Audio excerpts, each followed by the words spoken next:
mwaka wa 2015 mu byo kuduga imishahara bica birahagarara hanyuma bihagaze byategezwa kumara imyaka 4 gusa mugabo leta irongera kwindi myaka hanyuma mu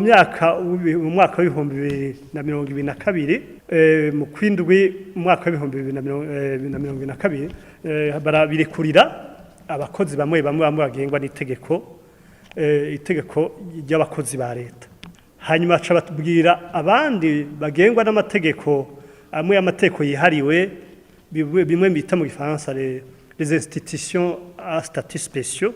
ko babangira hanyuma n'ivyo twaremeye turabangira hanyuma batubwira yuko mukuru y'igihugu caravuga neza yuko mu kuva mu kwezi kw'indwi mu mwaka wa 2023 ivyo bintu bizoba vyaheze ku bakozi bose bakora mu Burundi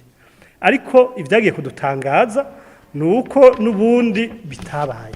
kandi imvugo zose zivuga yuko bitegerezwa kuba nivyo nibikenewe vyose bihari mu itegeko rigenga amafaranga Burundi buzokoresha muri no mwaka wa 2023 gana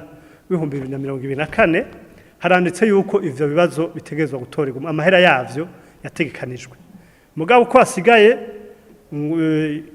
decret iteko ry'umukuru w'igihugu ribishira mu ngiro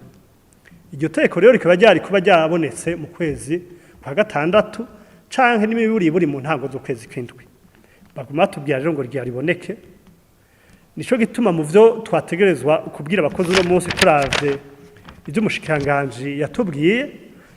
yuko umwanya wari wo wose iryo teko rishobora gusohoka